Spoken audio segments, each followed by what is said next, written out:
সামর্থ্য থাকে আমি অবশ্যই চেষ্টা করব কবরটা রেখে দেওয়ার, সেটা যে কোনো মূল্যেই হোক। মানুষ ছিল ভাই, অনেক ভালো মানুষ ছিল। বাবা থাকলে হয়তো বা এমন কিছু আমাদের সাথে হইতোই না, আমাদের সাথে করতেই পারতো না। তো আমি বড় মেয়ে ছিলাম, সে আমাকে কোনো কিছু বলা ছাড়া করতো না, সব কিছুই বলতো।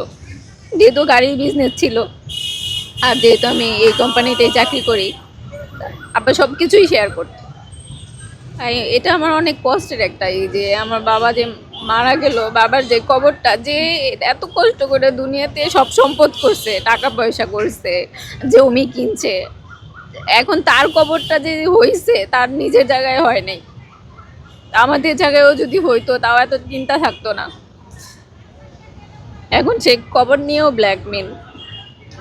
জানি না ভাই কি হবে কপালে, কতটুকু আমি আগাইতে পারবো আর কতটুকু সহ্য করতে পারবো বুঝতে পারতেছি। কিন্তু ভাবেই ভাই আমাদেরকে হ্যারেস করার জন্যই বিক্রি করেছে, কারণ ওটা আমাদের একটা ইমোশনাল অ্যাটাচমেন্ট। যত কিছুই বলেন, বাবা তো বাবাই। পর্যন্ত জানি না যে আমি কি করব। আমি চেষ্টা করব আমার বাবার কবরটা যেভাবেই হোক রেখে দেওয়ার জন্য। আর যদি মানে সবাই যেহেতু আগে আসতেছে, যে আপনারা অনেকে আগে আসছেন, এরকম আগে এসে যদি আমি কোনো কর্মে আমার বাবার কবরটা সেভ করতে পারি তাহলে শুকুর আলহামদুলিল্লাহ। আল্লাহর কাছে আর কিছু চাওয়ার নাই আমার। বাবার কবর ছাড়া সে তো আমাদের বাবা থাকাকালীনই আমাদেরকে জুয়েলারি করে দিয়ে গেছিলো। আমাদের 3 ভাই বোনের প্রায় 35 ভরি গোল্ড সব সে নিয়ে গেছে, কিচ্ছু আমাদেরকে দিয়ে যায়নি। তাও আমরা সমাজের মানুষ বসেও চেষ্টা করছে যে ওটা যেন অ্যাটলিস্ট ডিস্ট্রিবিউট হয়। জমি তো লিখেই দিয়ে গেছে, সে আমাদেরকে দিবে না, ওটা নাকি তার জন্যই করা হয়েছে। ওটা নিয়েও আফসোস নাই। আমার যে বাড়িটা আগে, তো হ্যাঁ জমির উপর দিয়ে আমরা যাতায়াত করতাম বাবা থাকাকালীন।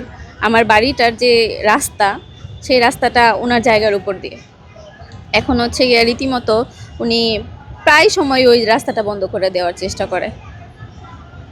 এখন ওই রাস্তাটা বন্ধ করে দিলে আমি আসলে বাসায় আমার বাড়িতে যাওয়ার কোনো ঢোকার রাস্তা নাই। এই জন্যই ওনারা আরও বেশি পেয়ে বসছে যে উনি যদি এই রাস্তাটা আটকাইতে পারে তাহলে আমি বাড়িটা ছেড়ে চলে আসি। এমন হয় আমি চিন্তা করতে পারি না। আমি মানুষের মা দেখলে এখন আমার হিংসা লাগে।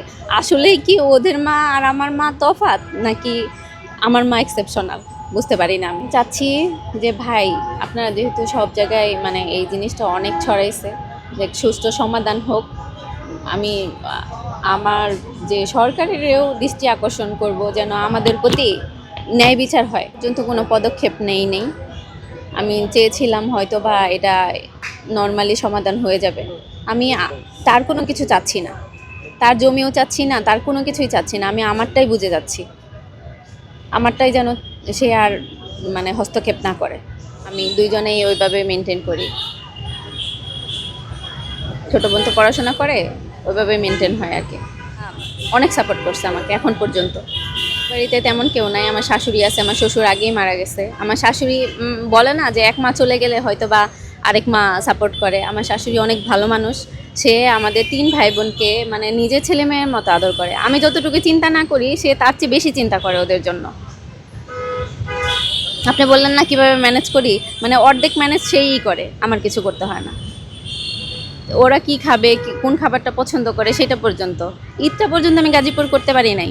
16 তারিখে ওরা আমাকে হুমকি দিয়ে বাসা থেকে বের করে দিয়েছে। আমি 2 ভাই বোন নিয়ে ঈদটা সহ আমি ঢাকায় করছি আমার শাশুড়ির সাথে।